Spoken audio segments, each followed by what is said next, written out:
Hi friends, எல்லாரும் எப்படி இருக்கீங்க? இன்னைக்கு காலையிலேயே ஒரு செமையான நல்ல ஒரு வைப்புங்க. இன்னைக்கு போன இடத்தோட நம்ம பார்ப்போம்ல, பார்த்த உடனே சோசியல் மீடியால முதலமைச்சர் விஜய் அவர்கள் ரன்னிங் ரேஸ் தான். சான்ஸே கிடையாது. மனுஷன் பின்றது வேற லெவல், வேற லெவல். அதாவது எனக்கு தெரிஞ்சு தமிழ்நாட்டு வரலாற்றிலேயே ரன்னிங் ரேஸ்ல கலந்துகிட்ட முதல்வர் நம்ம தளபதி விஜய் அவர்கள் தான்.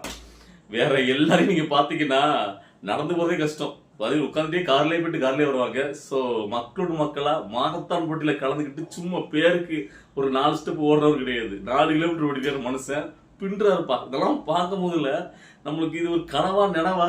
ஏன்னா அவர் வெறும் பார்த்தீங்கன்னா படத்துல என்னென்ன சீன்லாம் நம்ம ரசிச்சு பார்த்தோமோ நிஜத்துல மனசு நடத்திட்டு இருக்காரு. பின்றாரு.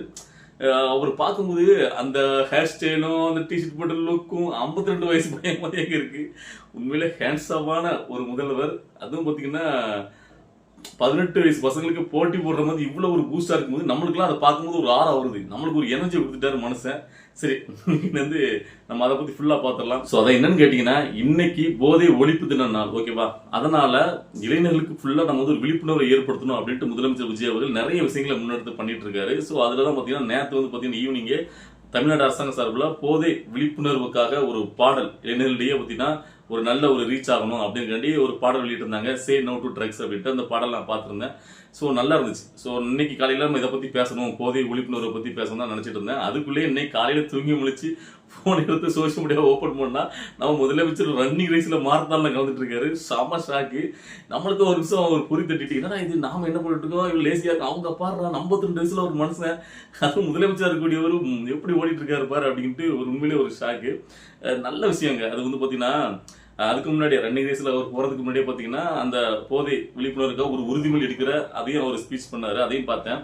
அதாவது போதைப் பொருளால எவ்வளவு தீங்கி விளைவிக்குதுன்னு நம்ம அறிவோம். அதனால நம்ம போதைப் பொருள் எடுக்கக்கூடாது, நம்ம பக்கத்துல நம்ம உறவினர்கள் ஃப்ரெண்ட்ஸ் யாரையும் எடுக்க விடக்கூடாது, அரசாங்கத்துக்கு போதை துணை நிக்கணும் அப்படின்லாம் ஸ்பீச் கொடுத்தாரு. எனக்கு ஒரு விஷயம், இதுக்கு முன்னாடி உள்ள அரசாங்கத்துல அதாவது மு.க. ஸ்டாலின் அவர்கள் பார்த்தீங்கன்னா இதே மாதிரி நான் ஒரு அப்பாவா சொல்றேன், நீங்க வந்து போதைப் பொருளுக்கு பக்கம் போகாதீங்க அப்படி இப்படின்னு பேசியிருந்தார். அப்ப நான் அது வந்து பார்த்தீங்கன்னா விமர்சனம் பண்ணியிருந்தேன். என்ன கேட்டீங்கன்னா, உங்க கையில தான் ஆட்சி அதிகாரம் இருக்கு. வெளியில இருந்து இருக்கிறவங்க சொல்லலாம் போதைப் பொருள் பயன்படுத்த, ஆட்சி அதிகாரத்தை வச்சிருக்கவங்க ஏன் அதை ஒரே நாள்ல உங்களால முடியாதா, கட்டுப்படுத்த முடியாதா அப்படின்னு நான் விமர்சனம் பண்ணியிருந்தேன். ஸோ இப்போ எனக்கு முதலமைச்சர் விஜய் அவர்கள் இப்படி சொல்லும் போது அதுக்கு இதுக்கு எனக்கு டிஃபரெண்ட் தெரியுது. அதாவது ஒரு நல்லா பார்த்துக்கணும், ஒரு காலங்காலமா எத்தனை வருடம் அவங்க ஆட்சி அமைச்சிருக்காங்க அவங்களுடைய கட்சி.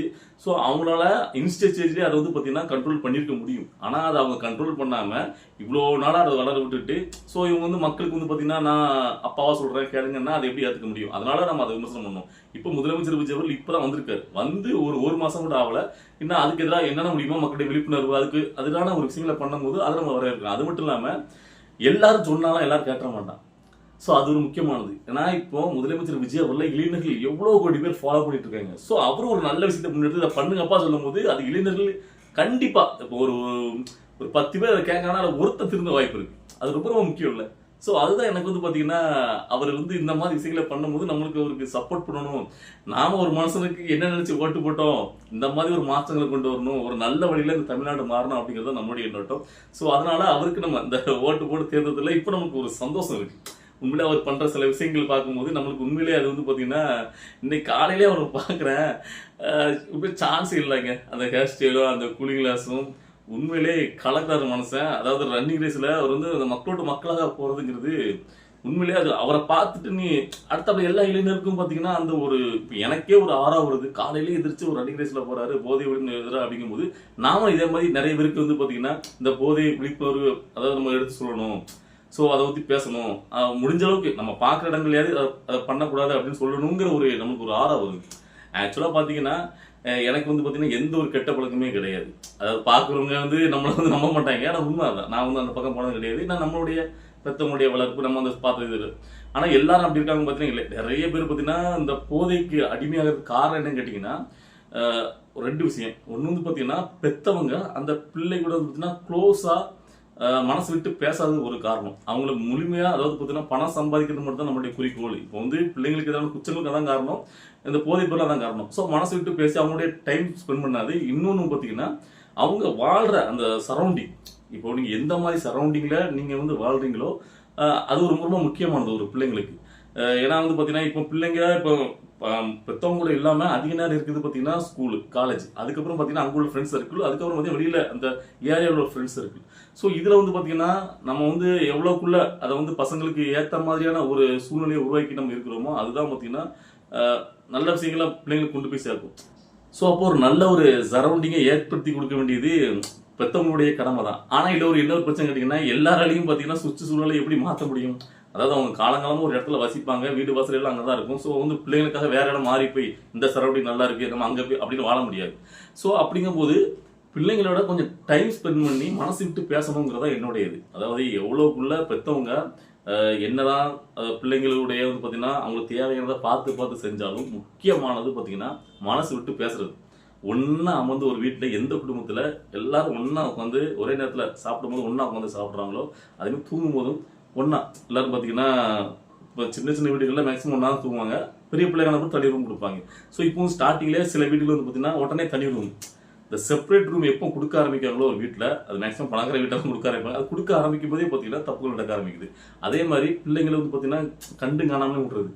அதாவது ஒரு பையன் பொண்ணு வெளியில் போகிறாங்கன்னா எங்கே போகிறாங்கன்னு சொல்லிட்டு போகணும், நீங்கள் எந்த மணிக்கு வருவ எல்லாத்தையும் கேட்கணும் ஒரு பெற்றவங்க.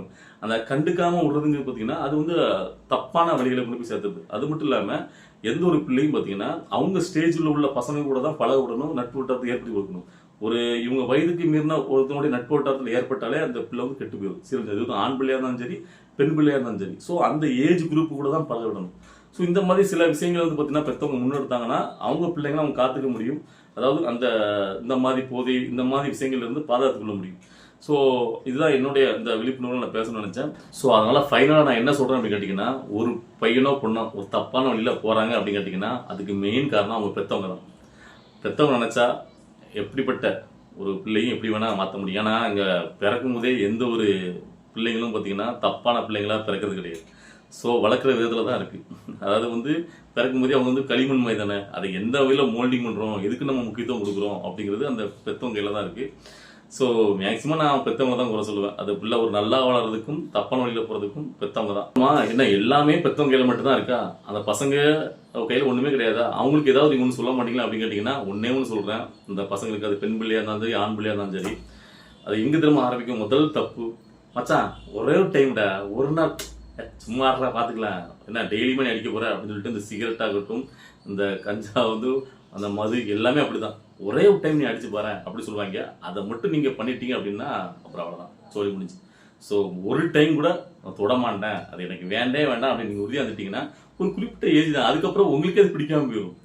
ஸோ அதனால இந்த ஒரு டைம் இன்னைக்கு மச்சான் என்ஜாய் பண்றதுக்கான ஒரு நாள் தான்டா, எல்லா நாளும் யூஸ் பண்ண போற, எல்லா நாளும் அடிக்க போறோம், என்ஜாய் பண்ணணும், ஒரு நாள் ஆடுறா அப்படின்னு எவன் சொன்னாலும் அதை கேட்காதீங்க. அது உங்களுடைய எதிர்காலத்துக்கே நல்லது. அதுதான் என்னுடைய ஒரு இளைஞர்களுக்கு உண்டான ஒரு விழிப்புணர்வு, ஒரு அட்வைஸு.